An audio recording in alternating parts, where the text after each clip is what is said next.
Step by step on business. That's on my mama, watch me spin on me and split, now I can't feel it. We in the trap, we sold the city on my biddy. Take these diamonds off and show you how we lit it.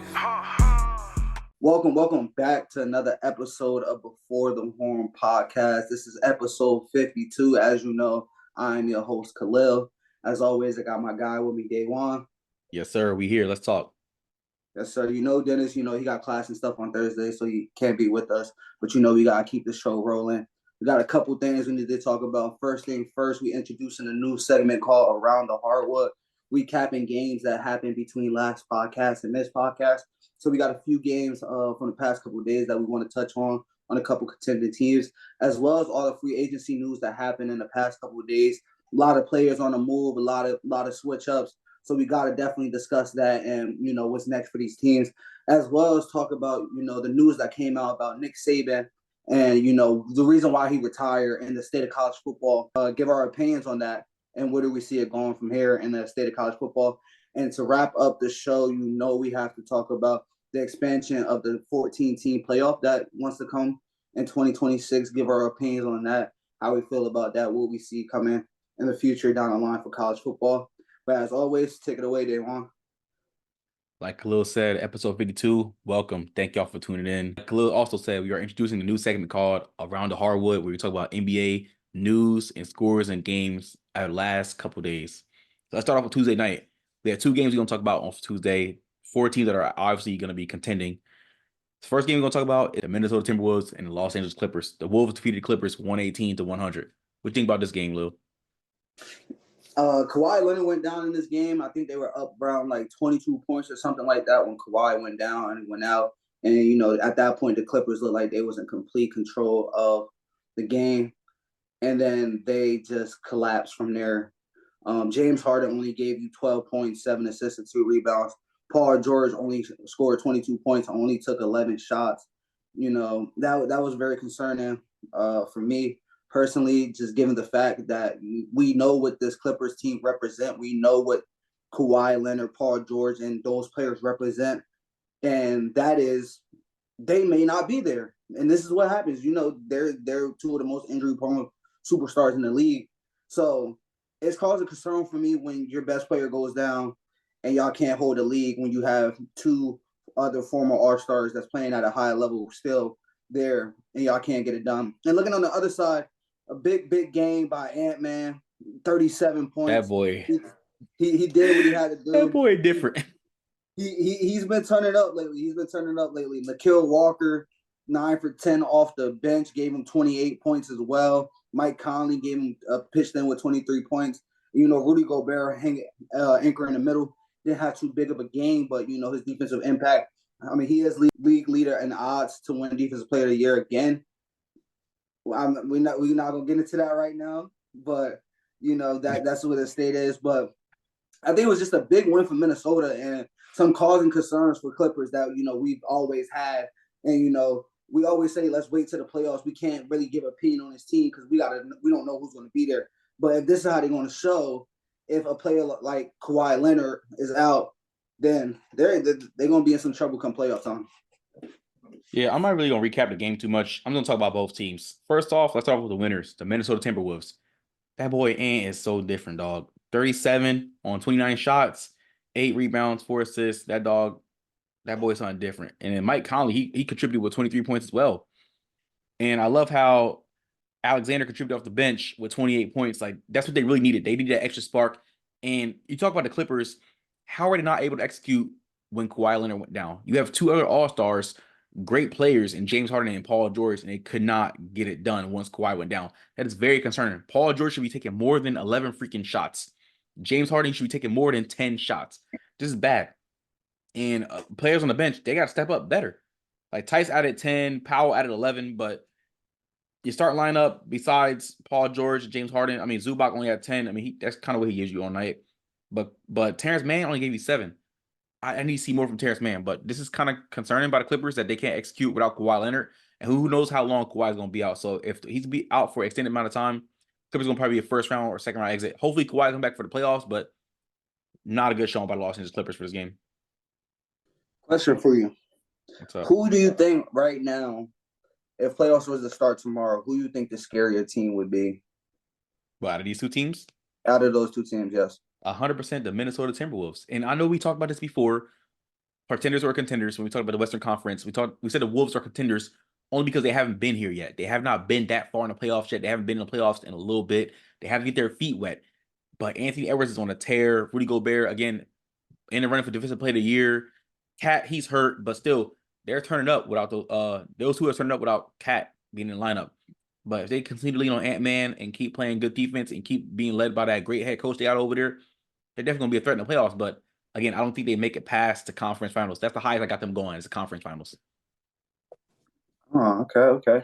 I mean, like, respectfully, I'm gonna go with the Clippers. I'm not gonna lie. I knew you were gonna say that. I knew you were gonna say that. I like just because like kind of what you mentioned, the inexperience and the experience that they have on the other side of the basketball. Obviously, like these two teams wouldn't be seeing each other in the playoffs. Only way these two teams will see each other currently standing as the standings are right now is in the conference finals. So we may not even see this matchup, but injuries are still a big concern for me when it comes to the Clippers as well. Still, so it's kind of like I'm kind of on the edge about it, but all healthy, I'll go to Clippers. I'm not gonna lie. In fact. All right, let's get into the next important game from Tuesday night. The Sacramento Kings made a statement by a huge blowout win over the Milwaukee Bucks, led by De'Aaron Fox. The Kings won by a score of 129-94. What do you think about this game, bro? Giannis just needed somebody, and nobody could be there for him in this game. Pretty much, Dame did not have a good shooting game. 2 for 12, just not done. 10.6, 6 assists, 5 rebounds, just not good enough. Giannis put up 30, but other than that, nobody scored more than 11 points. You have Malik Beasley and Bobby Portis with 11, and then Dame with 10. Like, you're just not going to get a lot done, especially against this very good basketball team on the other you're playing against. De'Aaron Fox and Domantas Sabonis, I feel like they don't get enough love as a duo, but they went out there, they showed out. De'Aaron Fox went for 29, 7 and 6. Sabonis 22, 8 and 11. It was a very good game, good showing out, and I think personally the upcoming 6th man of the year and Malik Monk, who's been electric off the bench, chips in with another 25, 5 and 5. And that's one of the big things that they got. They got a guy that come off of the bench that can run the offense and who could facilitate and score as well. He's not just a scorer, or he's not just a pass first kind of point guard. He could do both. So I think that's big for him. But Sac kind of ran away with this game from the second quarter on. Second half, they was up double digits the whole time. But this is a big win by Sac, especially in a blowout fashion that they won. Again, I'm not going to really recap the game too much. I'm going to talk about both teams. Where was everybody else, like Khalil said, besides Giannis Antetokounmpo? What was that? I mean, again, we all don't have great nights, but Dame, this was just a tough one. When the lights were bright, you gotta turn up, man. You're facing a pretty good Kings team. They're underrated team. Like we saw that last year. They're still a really good team. You got to put up more than what you put up, dog. Like this is completely unacceptable, honestly. You only had 10 points. Malik Beasley, you got to do better than that, bro. You got to shoot more threes, in my opinion. 11 not gonna cut it. Jay Crowder, I think Jay Crowder's honestly useless. Never really was a big fan of Jay Crowder. He's on my kind of I don't like person list. I love Brook Lopez though, but yeah, I need more than 7. But the bench, it's just frustrating when you're Giannis, you're dropping 30 and no one else wants to help you. And then for the Kings, I'm really proud of Malik Monk. I mean, he's been that guy since he came to the NBA. He got nothing but better. Yes, he's coming off the bench, but 25 off the bench is very impressive. But De'Aaron Fox, Domantas Sabonis, those two guys leading your team, obviously 22 and 29. Kevin Huerter, he had 11. But Harrison Barnes, again, with defense and veteranship, dropping 16. The Kings are still a sneaky good team. Don't sleep on them. We slept on them last year. They gave teams fits in the playoffs. We're going to see this again. So, hey, I don't think this is a potential finals matchup, but it's just a bad showing by the Milwaukee Bucks. Yeah, it was a tough one, especially being on the road in Sacramento. But, they got to figure it out. These blowout losses just not at this point in the season. We literally got a month left in the season. This is the time that you start tightening it up, and this is against a very good basketball team as well. So these are the games you got to show up for just to show that you legit.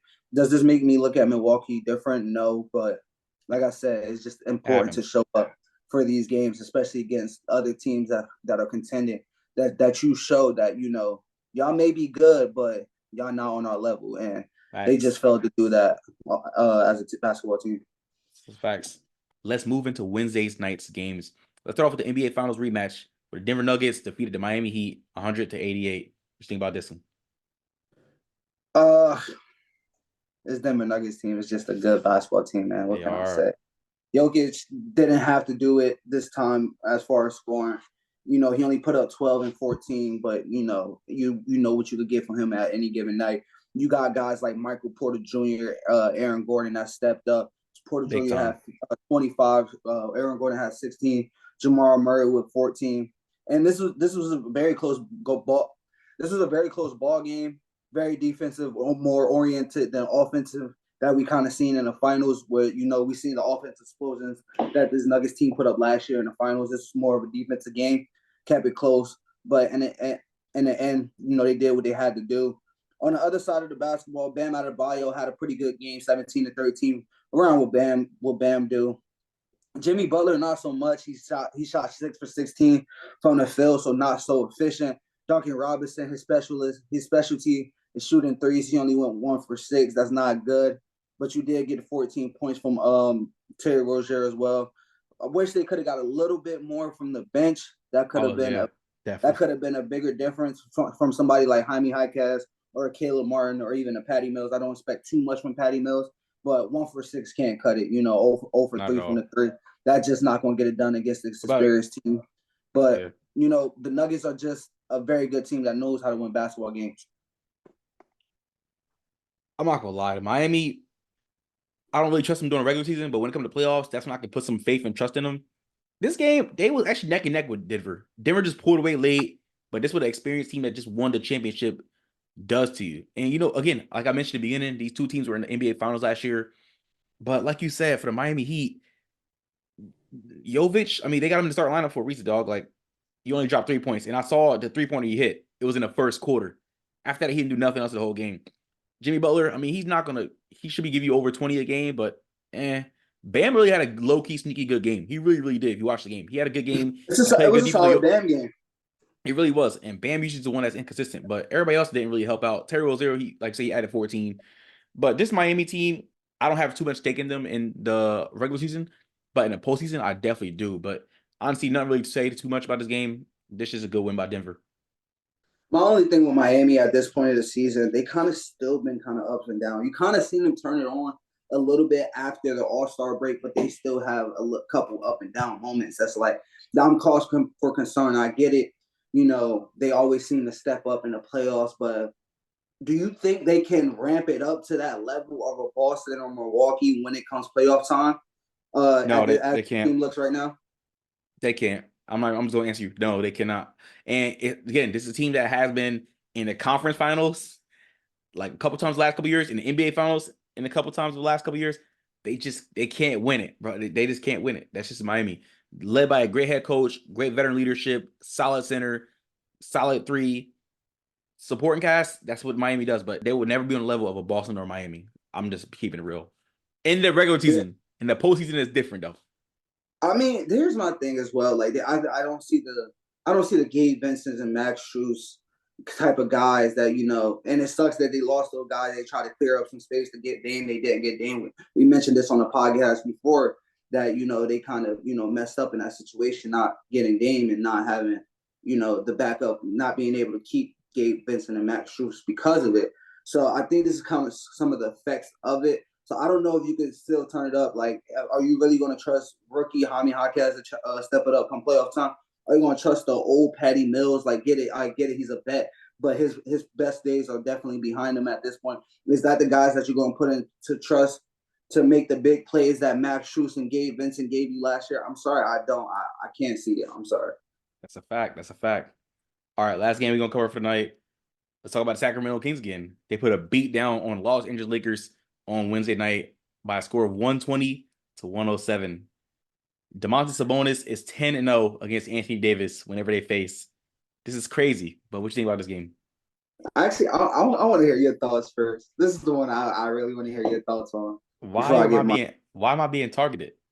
I'm not. You're not being targeted. I just Is want to there like a hear. laser? Is there a laser on me or something? Nah, Like nah.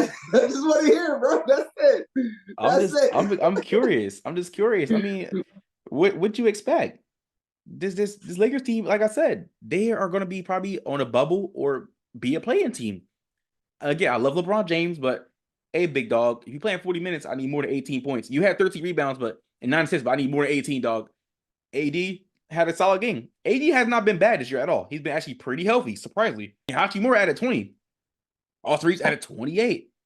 But here we go with D'Lo again, only dropping less than 10 points after he dropped like a 40 ball or over was it 40 or over 50 the other night? I think it was like 40.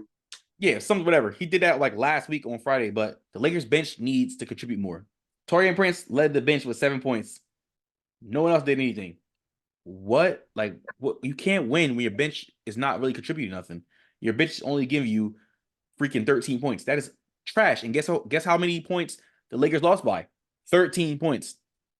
But again, just like I like to rub it in a little bit with AD because I'm not the biggest AD fan, but Domantas Sabonis had a triple double on AD head. He had 17, 19, and 10. That's great. And Harrison Barnes, again, vet contributor, great defense, 23 points. Keegan Murray, 19. De'Aaron Fox had 21. Ellis had 14. The bench didn't really do too much, but they helped out.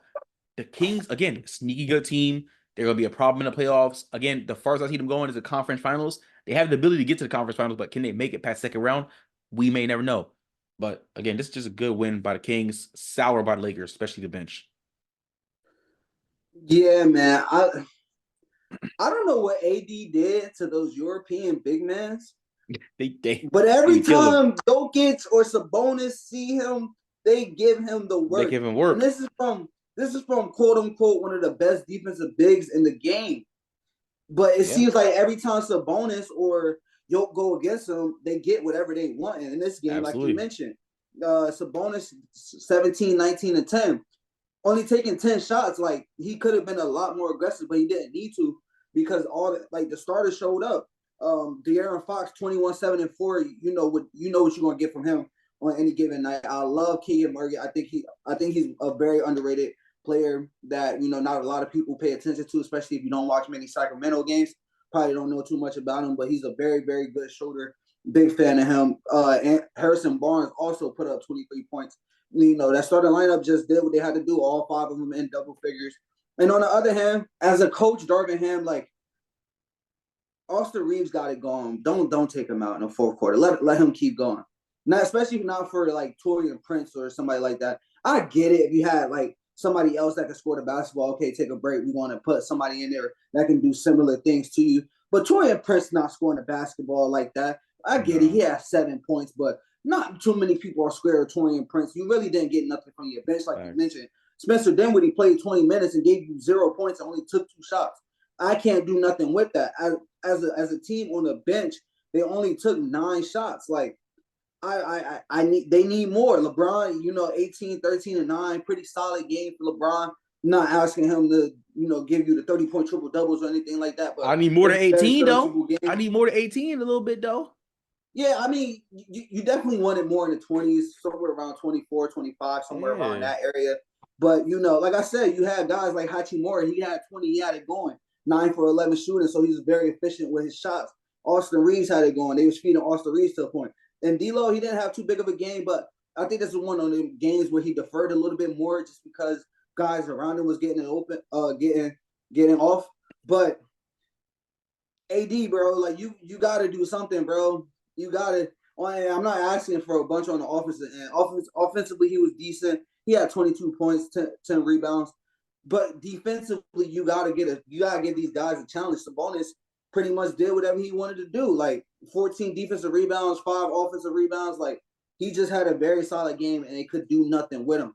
So this is a good game, but Sabonis got his number, like you mentioned. That he's 10-0 against AD as they played against each other in their career. But question: What's up? what team out of these two teams can you see making a run to conference finals? Maybe making it to a conference finals or something like that. After everything I just said, it's really hard to go against the Kings. It really, really is. It definitely is hard to go against Kings, but the Lakers sneak in. They could do what they did last year. Again, they were not a good team last year, but they made it to the conference finals. They got swept in that motherfucker, but they still made it there. But I'm gonna have to go with the Lakers, and I'm no LeBron bias at all. It's just the experience. I'm just going based off experience. But Lakers keep playing like trash. It's gonna be the Kings, but I'm gonna say the Lakers off of experience, just strictly off of that. Oh, that's tough because I'm gonna be That honest. is Like, tough, bro. I'm gonna be honest. As of right now, the Lakers are looking at an 8 seed as of right now. So I'm gonna be realistic about their chances, given like what the state of the playoffs are right now. They're gonna have to see Denver in that first round, and they got them right now. They're the 9. They're actually in a 9 spot right now, so they would have to win 2 playing games just to even make the playoffs at this point. So they got to make it through Golden State. I think Golden State is really not that good of a basketball team this year, so I'm not really too worried about them. And then right now, in the 7 and 8 spot is Dallas and Phoenix. I'd rather see Dallas than Phoenix at this point. I'm not gonna lie, but Phoenix did just lose Okay. to Boston. Phoenix They did did. just lose to Boston tonight. I They will did. say that, but Boston dominated. I just think they have more favorable matchups in the game against Dallas. But if they was to get in on that AC, they're not making it past the first round. Seeing Dallas, I'm sorry. Well, ladies and gentlemen, that is it for that topic. Give us your thoughts and opinions on that new topic we just introduced called Around the Hardwood. We want to hear all the comments or thoughts and opinions about all the games we just talked about in the comment section below. All right, moving on to the next topic. NFL free agency is still continuing going on. Again, me and Khalil just have a conversation one-on-one about the last couple days and their impact signings. Let's talk about it, bro. So let's start with some of the biggest news that happened in the past couple of days since we had the podcast. Derrick Henry to the Ravens. That is big. That's going to be an issue, bro. Oh, wait, no. You can't say that. You can't say that. What? Truth teller, you can't say that. No. Derrick Henry's overrated. Derrick Henry's going overrated. with this? No, all y'all that think Derrick Henry's overrated, he said it at the press conference. He said, watch this. He said, watch me. You're right. They are going to be a problem, but you can't say that. You said Derrick Henry's overrated. So you can't give him any props. Bro, I'm giving the offense props. I'm giving how the offense is going to open up for Lamar Jackson. Because, yes, I said Derrick Henry is overrated when you want to call him one of the top 3 backs in the NFL and everything like that. Yes, 100%. Top 5. Nah, we can argue that another time. Oh my gosh! Another time. Keep going. Like, I'm not gonna do this right now because I can divulge in this for real. You really wanted to, but I'm not gonna go there with you right now. But just looking at what that does for Lamar is going to open up the passing game a lot more for him. Derrick Henry is a major upgrade from Gus Edwards. You got to remember they still have a J.K. Dobbins as well, so they got a little. They gonna cut him. I was about to say if they keep him and he can stay healthy, and that's the biggest thing for him is being able to stay healthy. If he can stay healthy, it could be major problems for a team, a defense trying to contain that run game because they are one of the best. They have been one of the best rushing teams in the NFL for the past few years since Lamar has been there. And then you add on another good back, a top 10 back, arguably top 5. Yes, it's going to be major. It's going to be major. 100%. This definitely will help Lamar Jackson even more. Again, last year we saw the Ravens make it to the AFC Conference Championship game. Maybe this upcoming year Super Bowl. Again, I'm not giving too much hype. They still need help at receiver a little bit. You need someone else besides Zay Flowers. I'm sorry. I know you have Mark Andrews and Isaiah Likely, but I need another receiver or two. So Baltimore, make sure y'all busy doing the draft. They got Aguilar back. What's up? They got Aguilar back. Fuck Aguilar. He's trash. The fuck? He's also on my list from his days with Philadelphia. I hate him. He's just a salty Eagles fan. That's it. I get it. No. I get it. Whatever. Anyway, but back to Derrick Henry, top 5 running back in the league right now. Yes, he is getting older, but he still can run. Still is a good power back. Again, Derrick Henry, he's not really a shotgun running back. He's more of an understanding running back. But hey, Todd Monken will find some way to utilize Derrick Henry, right? But this is a great sign by the Baltimore Ravens. I commend this. Another big one that came out the woodworks that I was not expecting was the $92 million that the the $92 million that Calvin Ridley received, that's getting a lot of Yeah. backlash, especially from you. I want to hear you talk about this. Okay, so I'm gonna say my opinion. this is my thing. Before the season started, I argued I had Calvin Ridley on a cusp of my top 10 receivers heading into 2023. Him and T-Law was not on the same page last year. And the Jags, they definitely fell off from where we thought they would be. They blew the division lead. They lost like what, the last 5 or their 7 games or last 5, 6, 7 games, whatever. They lost a bunch of games and they missed the playoffs. But Calvin Ridley, he wasn't as consistent as we expected him to be. Yes, again, this is him coming off not playing almost 2 years of NFL football, but bro, we got a top 10 quarterback like Trevor Lawrence. Again, this is new offense, new everything. The consistency got to be there. When he was in Atlanta, he was a wide receiver number 1. But again, even when he was in Atlanta, he had some consistency issues as well. So I don't think Calvin really should have got that much money. Maybe like a 2-year deal, but hey, 4 years for over 90 million. I mean, hey, whatever. He got his money. I can't hate on him, but he got his work cut out for him over there in Tennessee. He probably gonna be him and D-Hop. They're gonna be solid. Do you think it was worth it? Who's gonna be their quarterback? Will Levis? Yeah. If it's gonna help out, that's your guy. That's your guy. That's Dennis guy. That's Dennis. Don't do that. That's Dino guy. He don't want to defend himself. So I'm not gonna let you. I'm not gonna let you grill Dennis. Hey Dino, if you listen to this, I got your back, bro. Anyway, if they can help out Will Levis, I would say it will be worth it. That's a pretty good tandem. Hopkins and Ridley. Both of them are, especially Hopkins, but he still could do it. D-Hop still could do it. Don't get twisted. You had a Pollard. You had Tony Pollard. Exactly. You had Tony Pollard backfield. So this is a solid signing, but I don't think he should have got paid that much money. But hey, he got his bag. My opinion on it, like I said, it kind of surprised me a little bit, given the money that they threw at him. I didn't think the reports was like he wasn't getting the offers that they was expecting him to get at 1, and then 2, the amount of guaranteed money that he got, $50 million for him as well. So like I'm kind of surprised. I understand that you want to get you a weapon to help out your young quarterback who you need to make the game easy for him, especially in year 2. So I think that was major for him. I'm honestly surprised, and I like it though. Like I'm here for it. So we'll see what happens with that. One more team I want to bring up. This is a team that's been very, very active in free agency. They actually just recently traded their starting quarterback from this past season, and Sam Howell is the Washington Commanders. When they signed Austin Eckler, they signed a starting center and Tyler Biadasz from Dallas. They got Nick Allegretti, a guard to help Zach Ertz. You got Austin Eckler. I think I mentioned him. You added Bobby Wagner, Jeremy Chen, a Cleveland Farrell, Doran Armstrong. There's a team that's been very active, and I don't know what to expect. Obviously, they're going into the draft, expected to draft a quarterback. I think they're picking at number 2. So either Drake May or Jaden Daniels, who's going to be at their disposal. But it looks like, they're doing what they can to build some players around them. They did lose Curtis Samuel to the Patriots. They did lose him. But Antonio Gibson. I think they upgraded. They fine. Yeah, they fine without him. Yeah, I think they upgraded. I mean, I don't believe Austin Eckler is a top running back when it comes to in between the tackles, but what he brings pass catching is going to help out a lot, especially in that check down game for a young quarterback.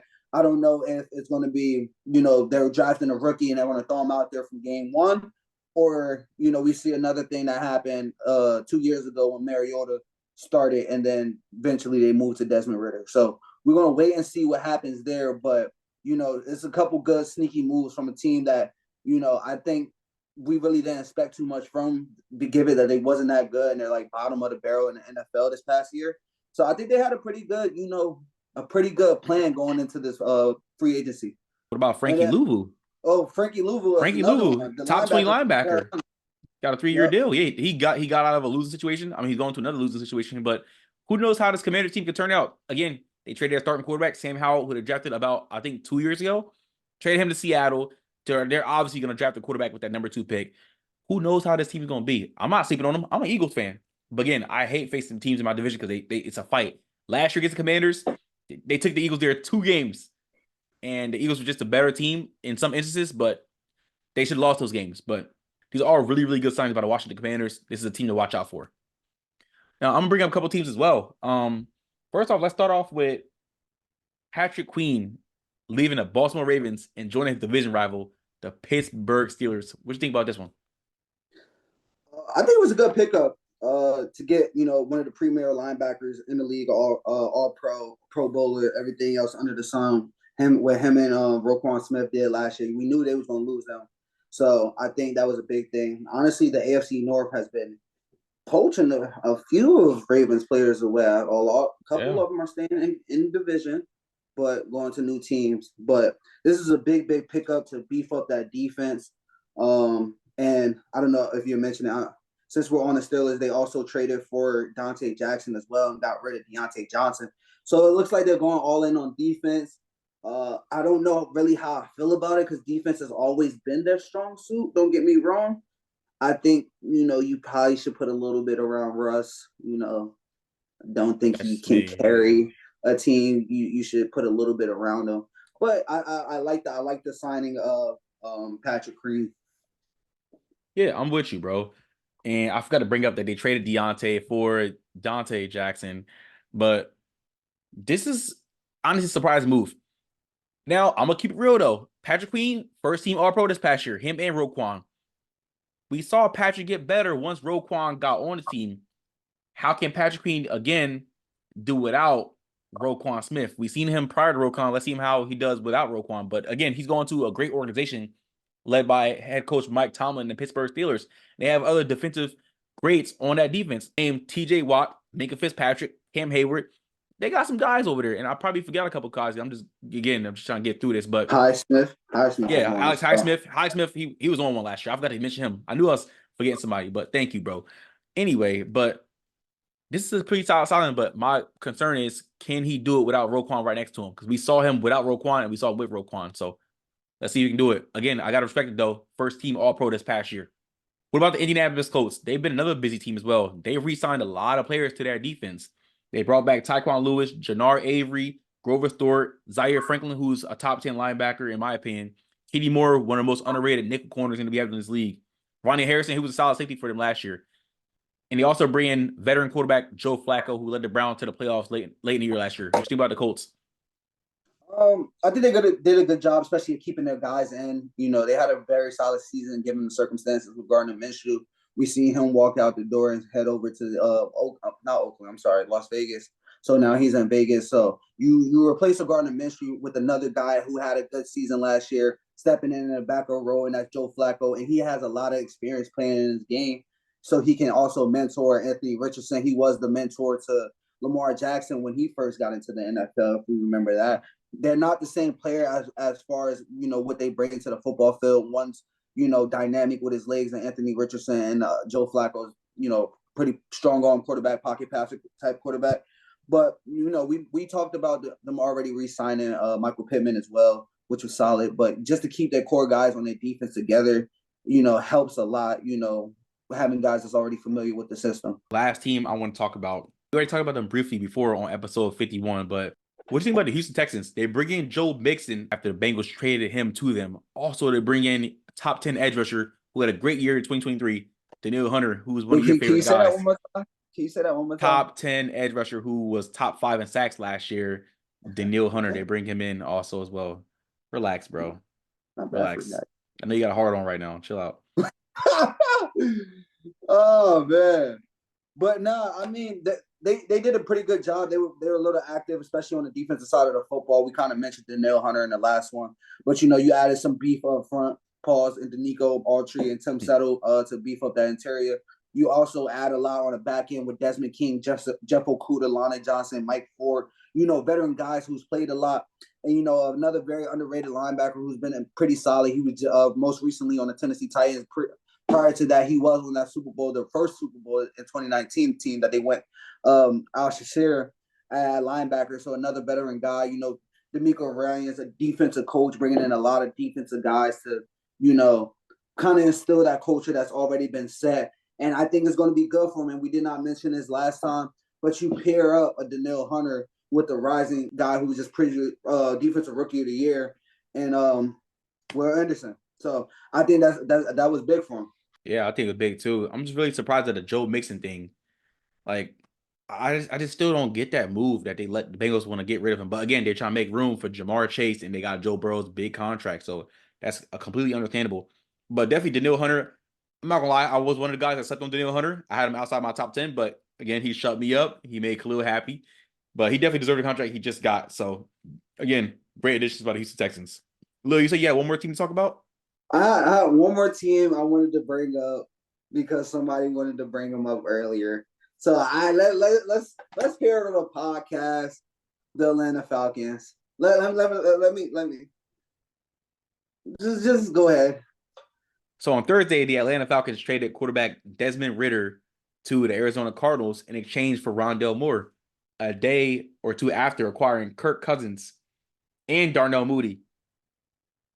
I'm not going to lie. If the Falcons could get it together, if Raheem Morris can get this Atlanta Falcons team right, but they have to have a good offensive coordinator. They have to, the offensive coordinator has to be on the same page as Kirk Cousins because Kirk Cousins, again, top 10 quarterback. You already got great offensive weapons over there. I'm saying it right now. And the defense was straight last year. I'm saying it right now. The Falcons, if they can get their shit together, the Falcons are going to win the NFC South. And I said that earlier, and Khalil was like, oh, yeah, ha, ha, ha, sounds good. Like, bro, ain't nothing funny. The Saints have not done nothing pretty much this whole free agency period. Like, come on, bro. And you guys are in cap hell right now. Y'all can't do nothing. We're not get rid of Michael. We're not in cap hell. Whatever. Just get rid of Michael Thomas. We did. He's gone. Did you not see that? Good. He's a post June 1 cut. You're right. Got rid of him. He's out of here. Finally. Thank his you, fall was his fall off. You. Michael Thomas' fall need to be studied, by the way, guys. I ain't gonna lie, he fleeced hella money. He's like the Ben Simmons of NFL, in my opinion. But what do you have to say about the Atlanta Falcons, Mr. Smith? The Falcons. I mean, what are we going to talk about? What are we talking about right now? The Falcons. It's Kirk Cousins who only won one playoff game. That's who you're putting your stock in. Kirk Cousins. I didn't say I'm putting my stock. Bro, see? Achilles injury. Bro, I understand that. Win. See, here you go. That's why. I'm just presenting you the facts. That's all I'm doing. I'm just presenting you the facts. Okay, they have dynamic running back. Yeah, I get it. They have a good offensive line. Everything else under the sun. Cool. You got Kirk Cousins as your quarterback. I don't care. Like, it is what it is. I ain't worried. We still 10 toes. I'm gonna still talk my shit. I don't care. And at the end of the day, we doing what we need to do. That's all I'm gonna say. Do I think we're a Super Bowl team? We'll talk about that another time. But he denied that real quick. We do what we need to do. That's all I'm gonna say. Yeah. Well, ladies and gentlemen, another day down of free agency. Much more to go. Stay tuned. Give us your thoughts and opinions on free agency the last couple of days. We got to think is the biggest free agency signing since we talked about the big free agents that occurred on Tuesday's episode. Also, give us your thoughts and opinions about the teams that we talked about and teams that we brought up. Also, I want to hear in the conversation who you guys think is winning free agency so far. Give us your best team. All right, moving into the next topic. We're going to transition over into college football. First, let's start off with Alabama great head coach Nick Saban, who retired in early February.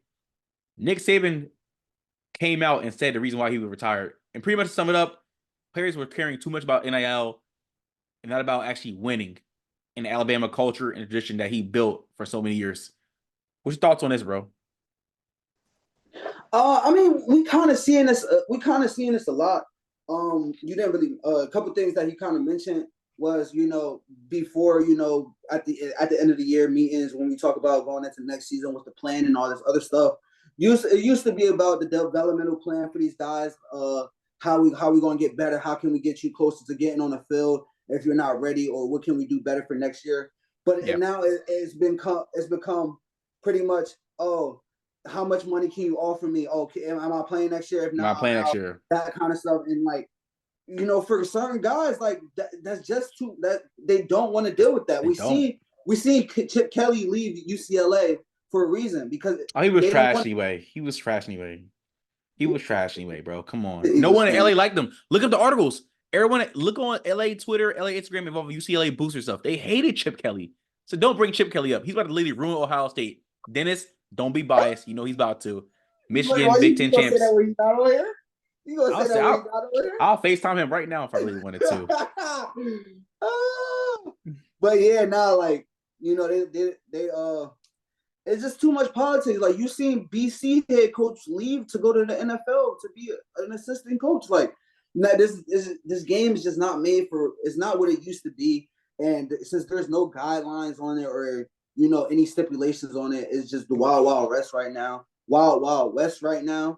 And until they get it under wraps, like this is just the first of a few more that we may see. But this is an issue that's been growing in college football for a while, and I think we mentioned it a few times. Like we like that players can get money. They should have been always been able to get money.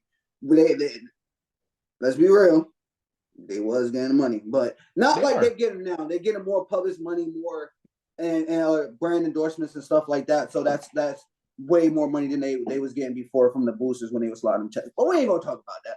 But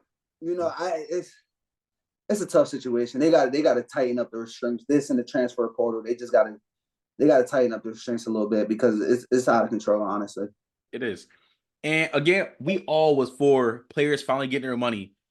I remember we had conversations like this on FaceTime, me, you, and Dino, or in the apartments back then. Like we was like, "Yo, these players should have been started getting paid. We happy for NIL." That was about 2 years ago. 2 years later, I'm looking at this like, this is getting in the way of college football.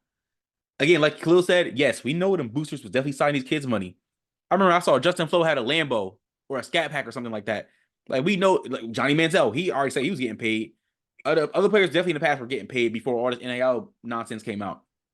But this is definitely affecting college football. I think one of the things as well, though, like you kind of mentioned, like a couple of guys that that had that was getting a little bit of money, whatever the case may be. But those were the top guys. You mentioned that Johnny Manziel and all that. Like, don't get me wrong. Like some of the lower level guys, they were still getting some money and stuff like that, but not like this. And it's frustrating as a head coach when you're trying to focus on building a football team and developing kids. That's what Nick Saban's been good at for this whole coach forever. You see how many guys that come from Bama and stuff like that. And if you want to see the development of a player, go look at Dallas Turner test scores when he first got into Bama and look at his test scores from the combine, and you see the exponential growth of these players. But it's stuff like that. That's what coaches want to focus on. If they wanted to worry about all that other stuff, there go be a GM in the NFL. But even like the coaches in the NFL, they don't even really have to worry about money talk because why? That's the GM job and stuff like that. Coaches want to coach. They want to develop people, and not all coaches are good, legit coaches, but the good ones and the great ones, they want to develop kids and men and to be greater than what they was when they first got there. And that's kind of lost focus behind all this NIL money stuff and boosters and all this other stuff and other teams guaranteeing money. So it's just too much at this point in college football. I don't blame you. That 27-20 loss against Michigan and Rose Bowl really, really hurt. And you could tell it was hard for Saban to digest because the way they went out and played that game, it was like it wasn't that great. But Michigan was just that better team. And like Saban said, like guys were saying, like, hey, am I gonna play next year or how much am I getting paid? And again, Saban already had a problem with, he didn't hate it, but he had a problem with NIL. He knew this was gonna take over and ruin college football. That's why he was opposed to it. I mean, when you're the richest man in Alabama, you got all these boosters contributing to your program. It's like, all right, I want to keep it this way. But obviously, players feel like they should get paid. Anyway, they did because these players were bringing these universities hella bread. Like, let's be real. So yeah, these players deserve to get a check slid on the table for them. I'm not gonna lie. But Saban was saying like his goals, aspirations don't line up with the players no more, and it's not about it's not just shouldn't be about money, and it just wasn't the Alabama way. The players weren't going about the Alabama way anymore. Their concerns was playing time and money. You can't blame the collegiate athletes as well. They're athletes. They're young. The money out there is so accessible, and it's right at their fingertips. They just want to know if they get in the bag or not. And I got a question for you right quick, bro. Do you think this is one of the reasons why Isaiah Bond left Alabama to go to Texas? I mean, if I want to be honest, there's a few players that left. I'm gonna say it's not just Isaiah Bond. If you want to talk about Caden Proctor, I wouldn't throw him in the bag too. And we know that, and like some of this stuff that like they can't prove it, but like we know these guys are coming talking to other players, trying to get them to get away from some of the other schools just to give them money and stuff like that. And it's just too much, and like and there's nothing in place to protect some of these players. Like I heard one player has an NIL contract that an agent gets 25% of all future earnings. Like stuff yes, it's That's that so bad. hectic, right? That's so And it's so bad. bad, and for a kid, it's like, hey, I got you this contract. You get $100,000, 18 years old, right out of high school, to go to such and such. But in the contract as well, like there's you get stipulations of, oh yeah, I'm getting 25. Like they don't have that type of training. And a lot of guys get like at the bigger schools that like that push out NFL talent on the regular. They get training for when they get to the NFL, but not how to deal with it at this age. So it's just way too much at this point. It is. So yeah, I mean, I'm not gonna lie. Nick Saban at the age he's at and how the college football has changed and everything he put into his program and everything he's done for Alabama and pedigree he's built that football program to be, I don't blame him low key. Cause like you can only do this shit for so long. And then once stuff like that starts to infiltrate your program and the thoughts of the players, it just starts ruining the integrity of what you try to build over the last couple of decades. And I don't blame him for stepping down and retiring. It's sad to see it, but now that the real reason came out, I do not blame Nick Saban whatsoever for stepping down as the Alabama head coach. But I think we kind of knew that it wasn't just all like he gave zero indications that he wanted to retire, and he said it. He was planning on coaching next year. He was all in on coaching next year, but when he took a step back and him and his wife had a conversation, they really realized like this is not what it used to be. This is not why I got into the sport of coaching kids. Exactly. Football. So that's what got him to step away. Hopefully. Yeah, him and Tracy wasn't too happy about that no more. Or sometime, but they got to get something fixed. My bad. I said Tracy. I called his wife Tracy. My bad. Him and Miss Terry weren't too happy with the way things were going anymore. But again, they're a very successful couple and they helped build that Alabama program up a lot. And I'm happy for Nick Saban. But again, I don't blame him for retiring whatsoever. But ladies and gentlemen, that is it for that topic. We talked about Nick Saban on why he retired. The truth finally came out. Give us your thoughts and opinions on the reason why he retired. Y'all think it's valid, or do y'all think Nick Saban was just can't adapt for how college football is changing? Also, you guys think the players are worried about the money and their playing time too much, or are the collegiate athletes right for being concerned for what they signed up for? Also, as well, I want to hear your thoughts and opinion on how y'all think NIL is going to fare out going in the future for collegiate athletes. Do you guys think this is going to keep getting more hectic, or do you guys think it'll get somewhat better? Leave it all in the comment section below. All right, last topic of the night for college football. We're going to stay here. Announced today on Thursday, all the high FBS conferences came together, had a meeting, and they have all came into agreement that the college football playoff will be expanded to 14 teams come 2026. This is big news because playoff expansion has been talked about for a long time, and now it's being expanded to 14 teams. Thoughts and opinions on this one, bro? Can we see 12 first? Like, can we That's get what the I'm saying. Like, can we get the 12-team playoffs first to see how that is, and then 14? Exactly. Like, how do they come up with 14? So two teams get a bye. Like, but I think it's. I believe it comes from a money thing. Gives another relevant game, 2 relevant games. Honestly, they give 2 more relevant games to the season because let's be real, like there's some relevant bowl games, but we all knew after this 12-team playoffs was implemented, like some of those relevant bowl games were not going to be no more. They're going to be playoff games. So I think this just gives another 2 relevant games that, can bring in a lot more money for schools and stuff like that. At the bottom line, at the end of the day, that's what a lot of this stuff is about at the end of the day. Is money. How can we generate more revenue and stuff like this? And I think this is just another thing that they've been exploring. And maybe, for some of these smaller conferences, they look at it like, oh, this is a bigger chance for us to get one of our teams in, or maybe even 2 if we have a big season. So, I think it comes from some of that as well. Or, maybe a couple group of 5 teams get in the playoffs and not just one, or not just the Liberty, whatever the case may be. You may see 2 or 3 group of 5 teams in the playoffs. Not gonna lie. You already know how I feel about the 12-team college football playoff. I think it's stupid. I don't care. I said that before. I'm gonna stick with it. I thought 12 was stupid. Now this 14-team playoff thing is even more stupid because guess what? Whatever. I've grown accustomed to it that we're gonna have 12 teams in college football playoff. Oh well, it's gonna happen already. You're telling me that the 12-team college football playoff is only gonna be out for 2 seasons. And they're going to expand to 14 out of nowhere? What? What is going on? That's what I don't like. See? And it's definitely a money grab. This is a money move for sure, which I don't blame them. When it comes to business, I can't blame them. That's money. There's more money, more views. I don't care. But at the same time, though, where's your concern or thoughts about these collegiate athletes' bodies? Again, yes, they are getting paid, but these are still either kids. They're not even fully adults yet, most of these guys, when they go declare for the draft and stuff. They're just hitting 21. This how you know the college NCAA don't care about these kids for real. They don't care about these kids for real. Like, what we doing? This is just a money grab. And I'm not here for it. I don't care what no one says. Yes, it's exciting to see change. I'm all about change and new Are implementations. you? I am, but stupid stuff like this, no. The 14 playoff was working great. The top 4 teams get in, so be it. Like, no, I don't care about this. I'm still not excited about the 12-team playoff. I hate it still. It's infuriating to think about that we're about to see a 12-team college football playoff.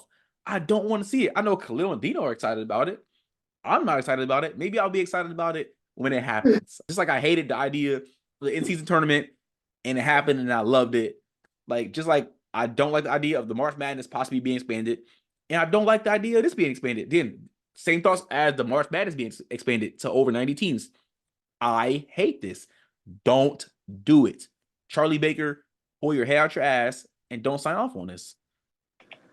So we see who's going to be one of those back in my day guys when we get older. Look, see, look, we all look. see who's going to be one of those back in my day guys. You know, he doesn't like he doesn't like change. Okay, that's I love change, but this is dumb. You This is a money you move. don't like change at all. This is a money. This is a money move, bro. If it was up to day one, we'll still be in the BCS era. Okay, so look, hey, y'all don't get me started. That era was great. That era was great. I enjoyed it. Listen, told you, bro. When they implemented the 14 college football playoff starting in 2014, I believe, right? 2014. Mm-hmm. We saw 10 years of the 4-team college football playoff, and those best teams got in. So simple. It's whatever. What are we doing with all this extra stuff? No, it's just stupid. So no, I'm not gonna be the type of guy, no old head, have gray on my beard and stressing out over this. I'm just gonna watch the sport. But I hate the idea. Again, I'm gonna hate it until I see it work. When I see the success of it, then I'll love it. I'm still gonna be a college football fan. I just don't like the ideas. It just seems stupid at the beginning as a forethought, but I just have to see it. I'm sorry, I gotta see it. I'm not mad at you for like pushing back on a 14-team playoff, but like I think a expansion of the playoffs would do. I mean, if we really want to look at the history of the college football playoffs, let's say the 14 playoffs since 2014.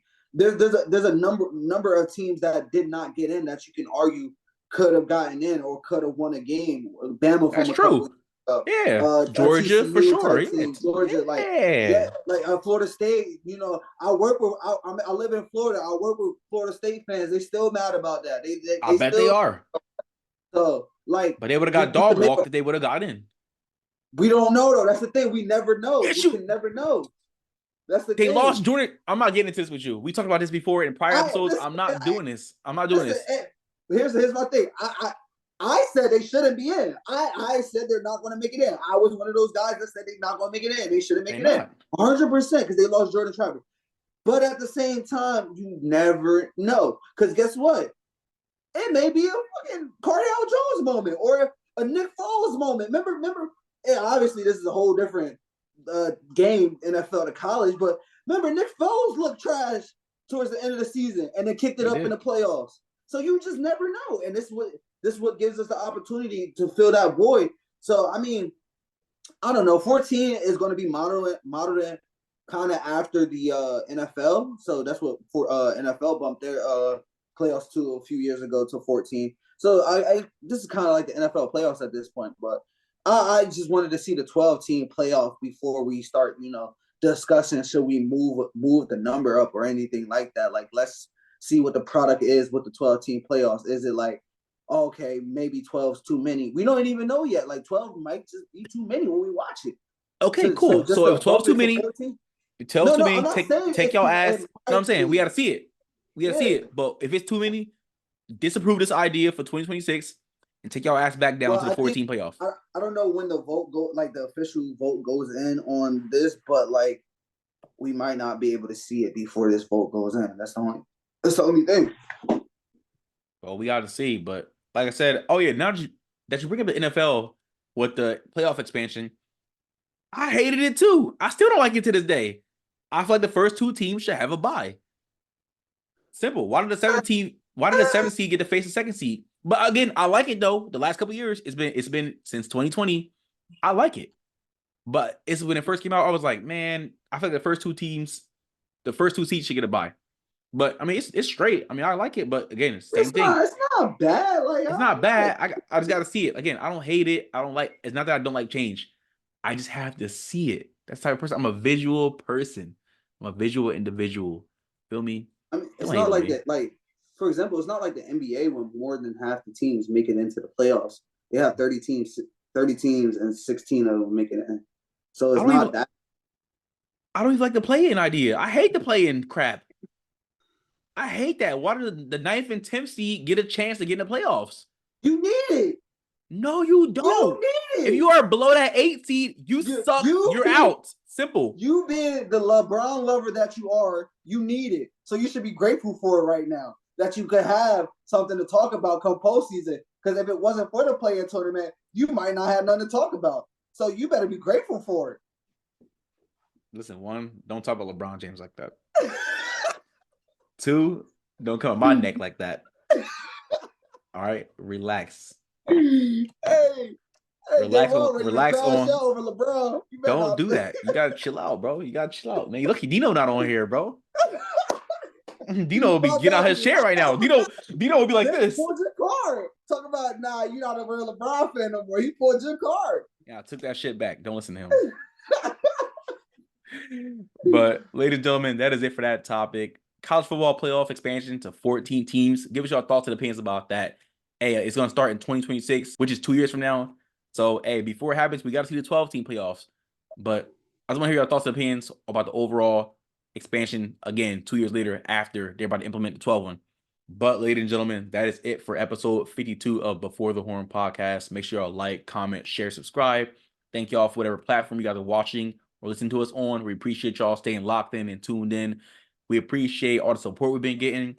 Keep running these numbers up. The views they're getting, they're constant. They're not where we want them to be, but all the people that do watch, we thank y'all. We appreciate y'all. Thank you. Yes, sir. Make sure you guys like, comment, subscribe, like Daewon said. Make sure you follow us on Instagram at Before the Horn Podcast, TikTok and Twitter at Before the Horn Pod.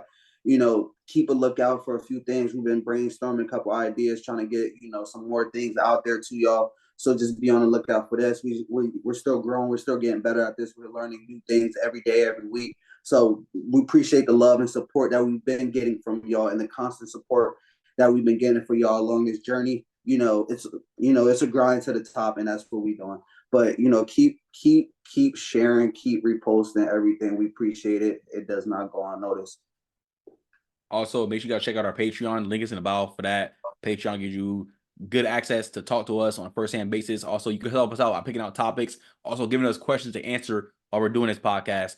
Merchandise is going to be pushed back to season 2. We had a issue with that, but we're resolving that still. We're going to fix it and move it to season 2. I'm sorry to bring you that news, but that's just what's going to happen. But again, make sure you guys check out our Patreon. For just as little as $2 a month, y'all can definitely help us out. Like I said in the beginning of this outro, like, comment, share, subscribe. Thank you guys for tuning in to Before the Horn Podcast, episode 52. We shall see you guys on Tuesday. Peace.